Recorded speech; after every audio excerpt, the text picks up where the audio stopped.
কবরের আযাব যদি আমরা দেখিতাম,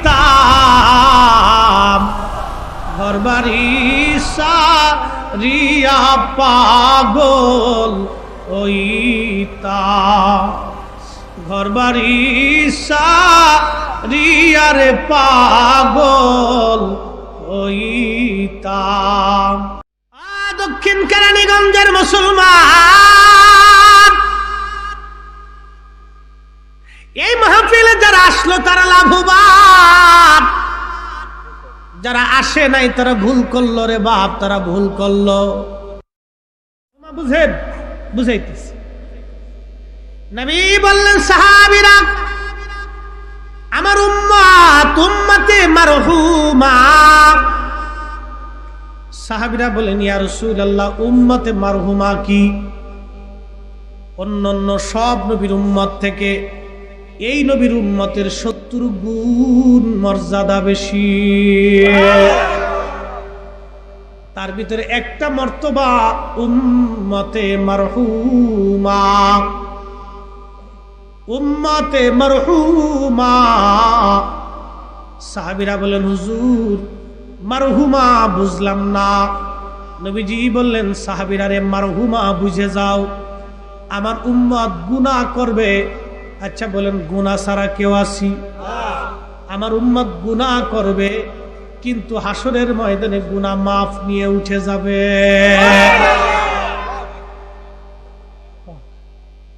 সাহাবীরা বলে, ইয়া রাসূলুল্লাহ,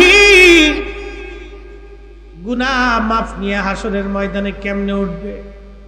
বলে, সাহাবীরা রে, আমার উম্মতের ইন্তেকালের পরে আমার উম্মতের 3টা দরওয়াজা খোলা থাকবে, সবার নেকের দরজা বন্ধ। মুসা, ঈসা, হযরতে ইব্রাহিম, দাউদ, ইসহাক, ইয়াকুব, আদম, শীষ, সুলাইমান, ইউসুফ আর ইয়াকুব, ইসমাইল আর যে নবী বলেন না কেন, সবার উম্মতের জন্য মৃত্যুর পরে দরওয়াজা, নেকের দরজা বন্ধ ছিল।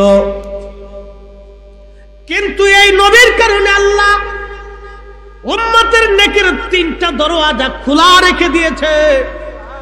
একটা দরজা হলো সদকায়ে জারিয়া।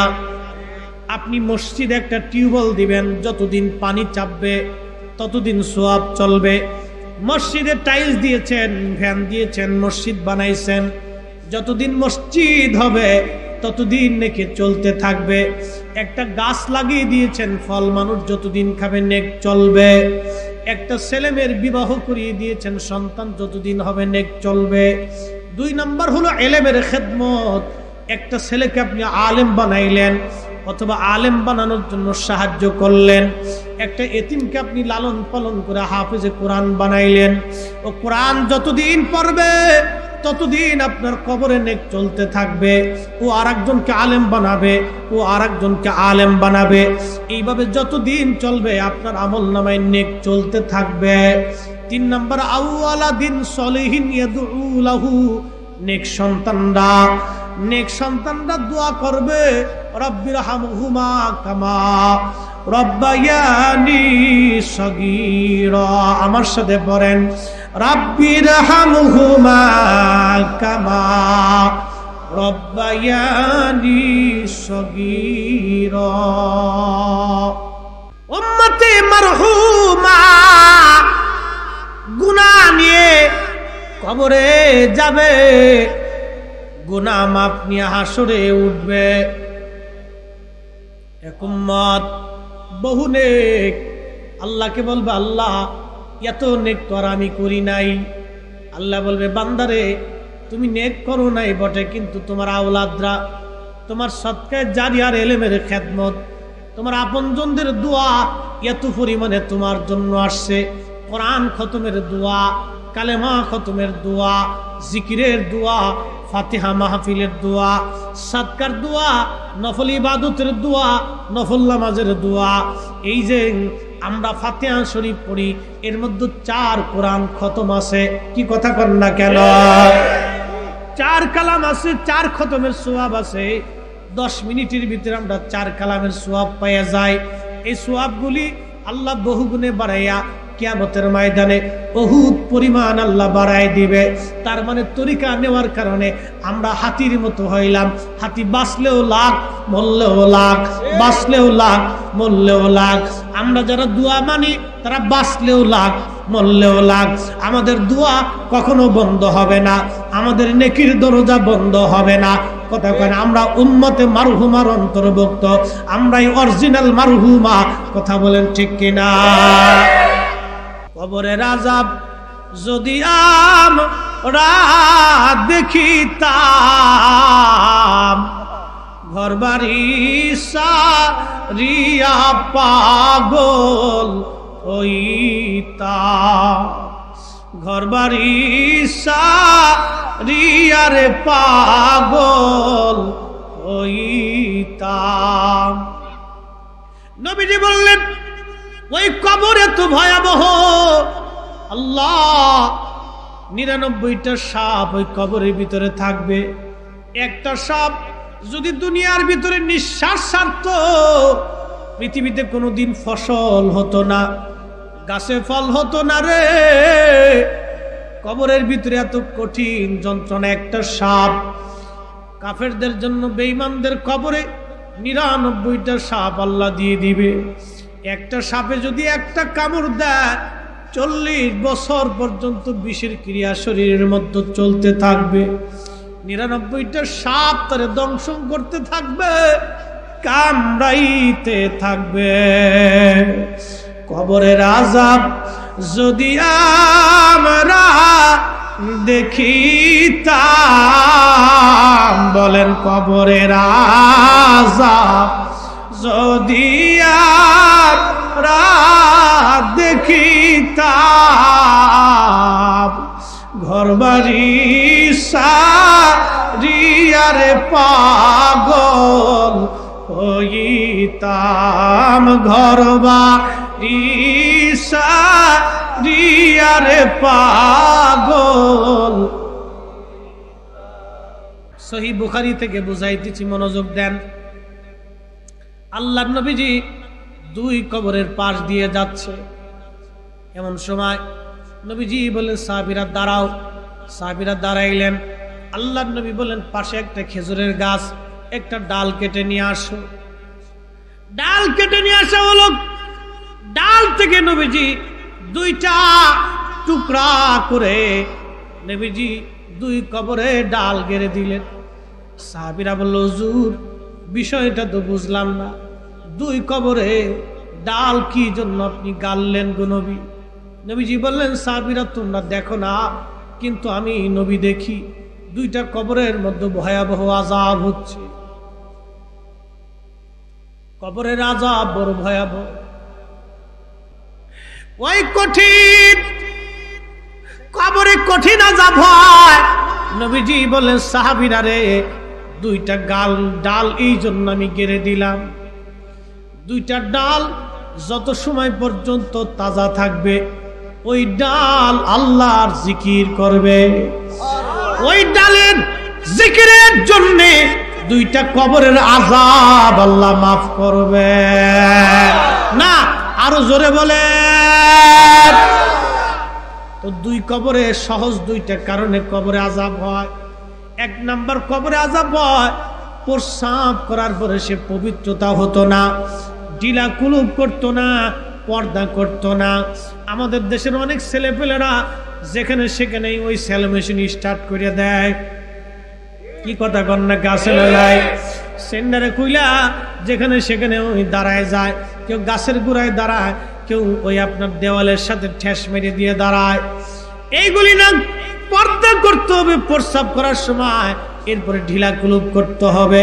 এটা না করার জন্য কবরের মধ্যে কঠিন আযাব হয়। আবার একটা আছে সগলখোর। একজনের দোষ ওইজনের কাছে বইলা ভেজাল বাড়ায়, এর দোষ আরেকজনের কাছে কয়, আরেকজনের দোষ আরেকজনের কাছে বলে। এই বেশি কুটনামি এটা আমাদের দেশের মহিলাদের মধ্যে বেশি পাওয়া যায়। হ্যাঁ নারী সমাজ, যতদূর মাইকের আওয়াজ যায় পানগার মুসলমান শুনিয়া যান। সগলখোর কবরের মধ্যে কঠিন আযাব হয়। আল্লাহর নবী বললেন, সাহাবীরা রে, এই কারণে কবরের মধ্যে আযাব হচ্ছে। আমি দুইটা ডাল গেড়ে দিলাম, এই ডাল যত সময় পর্যন্ত তাজা থাকবে তত সময় আল্লাহ জিকির করবে। আল্লাহ বলেন, ইউসাব্বিহু লিল্লাহি মা ফিস সামাওয়াতি ওয়া মা ফিল আরদ। আসমান ও জমিনের মধ্যে যা কিছু আছে সব জিকির করে কার?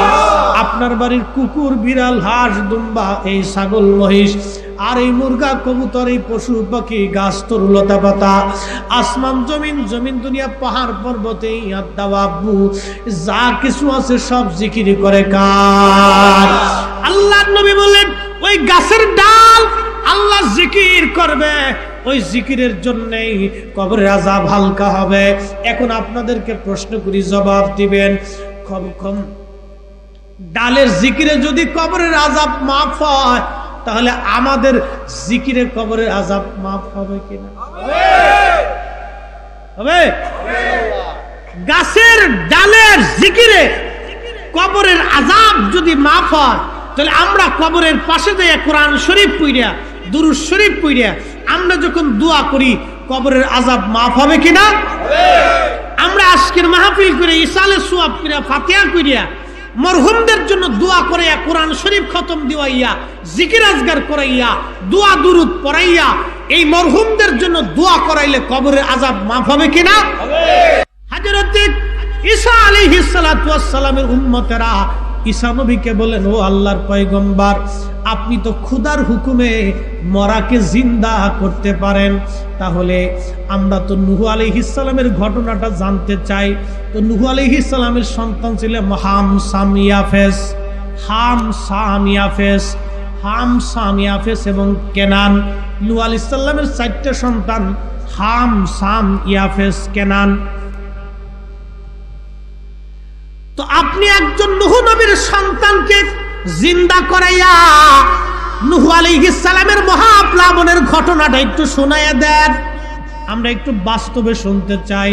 হযরত ঈসা রুহুল্লাহ আলাইহিস সালাম উম্মতদেরকে নিয়ে গেলেন একটা টিলার কাছে, ছোট্ট একটা টিলার কাছে নিয়ে বলেন, ও আমার উম্মতেরা, তোমরা যে টিলাটা দেখতেছো, এটা নূহ আলাইহিস সালামের একজন সন্তানের পায়ের গোড়ালি।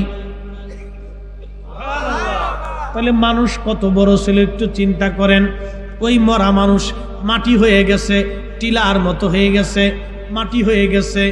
হাজরতে নূহ নবীর সন্তানকে হাম হতে পারে, হামের কবরের পাশে যাইয়া হযরতে ঈসা রুহুল্লাহ আলাইহিস সালাম তার হাতের লাঠি দিয়া বাড়ি দিয়া বলেন, কুম বিইযনিল্লাহ, হে মরা, খোদার হুকুমে জিন্দা হইয়া যাও। একবার জোরে বলবেন। অ্যাটেনশন, খুব মনোযোগ দিয়েন। হযরতে ঈসা নবী যখন বললেন, হে মরা, তুমি খোদার হুকুমে জিন্দা হয়ে যাও, সাথে সাথে ওই যে মাটিগুলি ছিল, দেখেন শত শত বছর আগে, হাজার হাজার বছর আগে, ঈসা নবীর জমানার আগে মুসা নবী গেল, তার আগে ইব্রাহিম, তার আগে হযরতে ইসমাইল, হযরত ইব্রাহিম, তার আগে অন্যান্য নবীরা চলে গেল, তার আগে হযরত নূহ আলাইহিস সালাম। নূহ আলাইহিস সালামের জমানা হলো আদম সফিউল্লাহর ইন্তেকালের প্রায় 250-300 বছর পরে নূহ আলাইহিস সালামের জমানা। কষ্ট হচ্ছে আপনাদের? আর একটু চলবে, বেশি রাত না, একবারে কষ্ট দেব না, 15 মিনিট আমাকে একটু সময় দিতে। এই ঘটনাটা দরকার। আমি হাদিসটা বলছি, ওই হাদিসের সাথে ঘটনার একটা মিল আছে। বলে মিল কি? মানুষ কবরের ভিতরেও যে পেরেশানি থাকে, চিন্তিত থাকে, তার বাস্তবতা থেকে বুঝাইতেছে। অনেকে কালকে বলবে যে আল্লাহ মাফ করে দিছে, আবার চিন্তা কিসের? হ্যাঁ, মাফ করার পরেও সে একটা দোদুল্যমানের মধ্যে থাকে। ইমাম তাউস বলতেছেন, আমাদের জামানাতে 70 জন সাহাবীর ছাত্র। কতজন? 70 জন সাহাবীর ছাত্র। তার মানে সাহাবীদের জমানা। কোন জমানা? সাহাবীদের জমানায় তারা জানতো মানুষের ইন্তেকালের পরে 40 দিন পর্যন্ত মানুষ কবরের মধ্যে পেরেশানির মধ্যে থাকে, দোদুল্যমান থাকে। তো এই পেরেশানি দূর করানোর জন্য তারা কি করতেন, কি আমল করতেন, এটা আমি আপনাদেরকে শোনাইতেছি। এটা শোনানোর আগে আপনাদেরকে আমি নূহ আলাইহিস সালামের জমানার ঈসা আলাইহিস সালামের ঘটনাটা, মানুষ জিন্দা করার ঘটনাটা, এই মুজিজাটা একটু শোনাই যাই। একসাথে জোরে বলবেন আল্লাহু আকবার। হযরতে ঈসা আলাইহিস সালাম বললেন, কুম বিইজনিল্লাহ, আল্লাহর হুকুমে জিন্দা হয়ে যাও। ওই মারা নূহ আলাইহিস সালামের ছেলে হাম কবরের ভিতর থেকে উঠে দাঁড়াইয়া নূহ আলাইহিস সালামের ছেলে বলতেছে, হা কিয়ামত কি হয়ে গেল, কিয়ামত কি হয়ে গেল, আহা কি হয়ে গেল, আমার চুল ছিল কালা হয়ে গেল সাদা। সুবহানাল্লাহ বলবেন। হযরত ঈসা আলাইহিস সালাম বললেন, ও হাম আপনি কত বছর ধরে এখানে আছেন? বলে, আমি নূহ আলাইহিস সালামের বেটা। ওই নূহ আলাইহিস সালামের মহাপ্লাবনের পরে আমি ইন্তেকাল করার পর আমাকে এখানে দাফন করা হয়েছে। কি আপনি কিয়ামত কি হয়ে গেল নাকি? কিয়ামত কি হয়ে গেল নাকি? ওই হাম তখন ওই কিয়ামতের চিন্তায় থরথর করে কাঁপতেছে। কিয়ামত কি হয়ে গেল নাকি? হযরতে ঈসা আলাইহিস সালাম বললেন, না, আমি আল্লাহর পয়গম্বর ঈসা রুহুল্লাহ আলাইহিস সালাম বলতেছি, আমি খোদার হুকুমে আপনাকে জিন্দা করলাম নূহ আলাইহিস সালামের জমানা সম্পর্কে জানার জন্য। নূহ আলাইহিস সালামের বেটা ছেলে ডেকে বলতেছো, আল্লাহর পয়গম্বর কিয়ামতের নূহ নবীর ঘটনা কি বলবো? আমি ইন্তেকাল করেছিলাম, এখনো পর্যন্ত আমার সেই মৃত্যুর যন্ত্রণা আমি ভুলতে পারি নাই। আহা, একবার জোরে বলবেন আল্লাহু আকবার। মৃত্যুর যে কঠিন একটা যন্ত্রণা এখন আমি ভুলতে পারি নাই। এই দোদুল্যমান পেরেশানির মধ্যে আমি আছি। কিয়ামতের চিন্তায় দেখেন ঈসা আমার চুল দাড়িগুলি পেকে সাদা হয়ে গেছে। আল্লাহ আল্লাহ আল্লাহ, কিয়ামতের চিন্তায় আমার চুল আর দাড়িগুলি সাদা হয়ে গেছে গো ঈসা। হযরত ঈসা নবী বললেন, ও আল্লাহর পয়গম্বরের বেটা, আমি আপনাকে আল্লাহর হুকুমে জিন্দা করলাম, আপনি সেই মহাপ্লাবনের কথাগুলি একটু দয়া করে বলেন। তখন হযরতে নূহ আলাইহিস সালামের বেটা বলতেছো, আল্লাহর পয়গম্বর আমার আব্বাজান একটা গাছ লাগাইছিলেন, সেই গাছের নাম সেগুন গাছ। কি গাছ? সেগুন গাছের কাঠ ভালো না মন্দ? ভালো, খুবই মজবুত কাঠ। এই গাছ আমার আব্বাজান লাগাইলেন 100 বছর আগে। গাছটা 100 বছর পর্যন্ত বড় হলো। এরপর আব্বাজান কাটলেন। এই বিরাট বড় গাছ কাটার পরে এই তক্তা দিয়া 3 তলা বিশিষ্ট একটা নৌকা বানাইলেন। 40 হাত ছিল এই নৌকাটা লম্বা, 40 হাত ছিল বিরাট বড় উঁচু। 3 তলা বিশিষ্ট এই নৌকা বানাইলেন। 3 তলায় এক তলাতে মানুষ রাখা হলো, আর বাকি তলাগুলি পশু পাখিরা জোড়ায় জোড়ায় আমার আব্বাজান রাখলেন। জোড়ায় জোড়ায় আমার আব্বাজান রাখলেন। এই মহাপ্লাবনে নৌকাটা আমার আল্লাহ 40 দিন পর্যন্ত মহাপ্লাবনে ভাসায় রাখলেন। হযরতে নূহ নবীর বেটা বলতেছে, চুলার ভিতর থেকে মাটি ফেটে ফেটে পানি বের হলো, আসমান থেকে পানি বের হলো, একাধারে বৃষ্টি 40 দিন পর্যন্ত বের হইয়া সারা পৃথিবী ডুবাই দিল। পৃথিবীতে এই নূহ আলাইহিস সালামের নৌকা ছাড়া আর কোনো মানব আর দানব, পশু প্রাণী, পশু পাখি কিছুই বাঁচা ছিল না। সবাইকে আল্লাহ রাব্বুল আলামিন দুনিয়ার থেকে খালাস করে দিয়েছিলেন। আমি নূহ নবীর বেটা ভাবছি কিয়ামত হয়ে গেছে, এই চিন্তা আমার সাদা কালো চুলগুলি পাকা হয়ে গেল। ও ঈসা নবী, আমি সেই দিনের কথা কি বলবো? আজকে কত বছর আমার ইন্তেকাল হলো, মরণের ব্যথা এখনো আমি ভুলতে পারি নাই, সেই যন্ত্রণার ব্যথা এখনো আমি ভুলতে পারি নাই। তাহলে চিন্তা করেন, হযরত ইমাম তাউস বলতেছো, দুনিয়ার মানুষ শোনো, আমাদের জমানায় আমরা জানতাম মানুষের ইন্তেকালের পরে 40 দিন পর্যন্ত সে পেরেশানির মধ্যে থাকে, কবরে দোদুল্যমান থাকে। এই পেরেশানি দূর করার জন্য, তার চিন্তা দূর করার জন্যে আমরা সাহাবীদের জমানা আইয়ুতইমু ইয়াস্তাহিবুনা আইয়ুতইমু তিলকাল আইয়াম আমরা মুস্তাহাব মনে করতাম, নেকের কাজ মনে করতাম। কি মানুষকে 7 দিনের দিন এবং 40 দিনের দিন মানুষের দাওয়াত করে এনে উত্তম খাবার খাওয়াইয়া এই মরহুমের জন্য দোয়া করাইতে, ইসালে সওয়াব করতে আমরা এই সময়টাকে মুস্তাহাব মনে করতাম। মানুষকে খাওয়ানোটাকে আমরা নেকের কাজ মনে করতাম, ইসালে সওয়াব ফাতিহা করাকে আমরা নেকের কাজ মনে করতাম। একবার জোরে বলবেন মারহাবা। কোন জমানায়? না সাহাবীদের জমানা। কোন জমানা? কোন জমানা? কত দিনের দিন? 7 দিনের দিন, 40 দিনের দিন। জোরে বলুন, কত দিনের দিন? 7 দিন 40 দিনের দিন। সাহাবীদের জমানায় ইস্তাহিবুনা আইয়ুতইমু তিলকাল আইয়াম। ইমাম তাউস, যিনি 70 জন সাহাবীর ছাত্র, 70 জন সাহাবী থেকে হাদিস শিখেছেন, সাহাবীদের জমানায় বলতেছেন আমাদের জমানাতে এ সময়ে আমরা এটাকে মুস্তাহাব মনে করতাম। মানুষের ইন্তেকালের পরে 7 দিনের দিন, 40 দিনের দিন তাদেরকে দাওয়াত করে এনে উত্তম খাবার খাওয়াইয়া মরহুমদের জন্য নেকি পাঠাইয়া ইসালে সওয়াব করাইয়া আমরা দোয়া করাইয়া এটাকে মুস্তাহাব মনে করতাম। সাহাবীদের জমানায় বেদাত হইল না, আজকে 1450 বছর পরে এসে বেদাত হয়ে গেল। বিষয়টা বুঝলাম।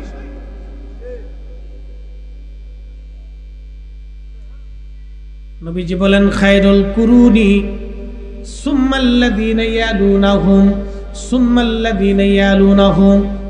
আমার জমানা, আমার সাহাবীদের জমানা উত্তম জমানা। একবার জোরে বলবেন কি মারহাবা। সাহাবীদের জমানা কি জমানা? উত্তম জমানা। সাহাবীদের জমানা উত্তম জমানা। সেই জমানায় এই কাজ মুস্তাহাব, আর এই জমানায় হয়ে গেল বেদাত। কি বুঝলেন? আমরা ঠিক না উনরা ঠিক? না না না, আমাদের ফতোয়া ঠিক না উনাদেরটা ঠিক? উনাদেরটা ঠিক। কথা বুঝেন নাই? মানে সাহাবীদেরটা বলতেছি, ওই জমানার কথা বলতেছি। আমাদের জমানায় যে আমরা বেদাত বলতেছি, তাহলে বেদাতের ফতোয়া ঠিক না সাহাবীদের জমানায় মানুষের ইন্তেকালের পরে 7 দিন ও 40 দিনের দিন মানুষ দাওয়াত করে খাওয়াইয়া মরহুমদের জন্য দোয়া করেছে, এটাই হলো অরিজিনাল ঠিক, এটাই হলো মুস্তাহাব নেকের কাজ। এটাকে যারা বেদাত বলবে এরাই ভুলের মধ্যে আছে। কথা বলেন ঠিক না বেঠিক? আল্লাহ আমাদেরকে দ্বীন বুঝার তৌফিক দিক বলেন আমিন। মুহতারাম, আল্লাহর এই দুনিয়া থেকে তো আমরা অবশ্যই চলে যাব, এই দুনিয়া থেকে অবশ্যই চলে যাব। সাহাবীরা মায়ের জন্য খেজুরের বাগান সদকা দিয়ে দিয়েছে। সাদ এসে বলেন ইয়া রাসূলুল্লাহ, অ্যাটেনশন, খুব মনোযোগ দিন। ইয়া রাসূলুল্লাহ, মান নামে সদকা দিতে চাই, কি দিব? নবীজি বলেন তোমার এই মদিনাতে পানির খুব সংকট, তুমি একটা কুয়া খনন করে দাও। কুয়া খনন করে সাদ রাদিয়াল্লাহু আনহু অনেক টাকা খরচ করে মদিনাতে একটা কুয়া খনন করে দিয়ে বললেন লিহাদিহি উম্মি লিসাদিন, হাদিহি উম্মি লিসাদিন, এটা আমি আমার সাদ মায়ের নামে আমি এটাকে বকশিশ করে দিলাম। একসাথে জোরে বলেন না মারহাবা। কুয়া, পানির কুয়া। কিসের কুয়া? ওই পানি কে খাবে? মানুষে খাবে। গরু, ছাগল, উট, দুম্বা, ভেড়া মানুষের উপকারের জন্যই খাবার। পানিটা কি খাদ্য না অখাদ্য? পানিটা একটা খাদ্য। এই খাদ্যটা সাহাবীরা মানুষের বাবা মার নেকের জন্য, সওয়াবের জন্য সাহাবীরা খেজুরের বাগান দিছে। সাহাবীরা এই পানির কূপ খনন করে দিয়ে মানুষের জন্য পানিকে উন্মুক্ত করে দিয়েছে। এখন তো আমাদের আর পানির কূপ টুপ দেওয়া লাগে না। তবে হ্যাঁ, কেউ মসজিদে টিউবওয়েল দিতে পারেন, গরিব মানুষ একটা টিউবওয়েল দিয়ে দিতে পারেন, কারোর জন্য খাবার দিতে পারেন, রান্না করে এনে দাওয়াত খাওয়াইতে পারেন, ধনী দরিদ্র সবাইরই দিতে পারেন। কারণ ওই কুয়ার পানি, ওই যে মদিনাতে যে কুয়ার পানি, এই পানি কি খালি গরিব মানুষই নিছে না ধনীরাও নিছে? হ্যাঁ, ওই যে খেজুরের বাগান কি খালি গরিবরা খাইছে না ধনীরাই খাইছে? সবাই খাইছে, সবার জন্য। তার মানে ধনী খাইলেও সোয়াব আছে, গরিব খাইলেও সোয়াব আছে, ওই জ্ঞানী খাইলেও সোয়াব, অজ্ঞানী খাইলেও সোয়াব, পাগলে খাইলেও সোয়াব, বালুতে খাইলেও সোয়াব, মানুষ খাওয়াইতে পারলেই সোয়াব। কি কথা বল, ঠিক কিনা? আল্লাহ পাক আপনাকে আমাকে বুঝার তৌফিক দিক বলে না আমি। এরা এই নতুন করে একটা মানে ঝামেলা, খালি দিন দিয়ে তেনা ফেসাইতে ফেসাইতে জান শেষ। আমাদের ফরিদপুরের ভাষাকে তেনা ফাঁসানো মানে জিলাপির পেঁয়াজ খালি।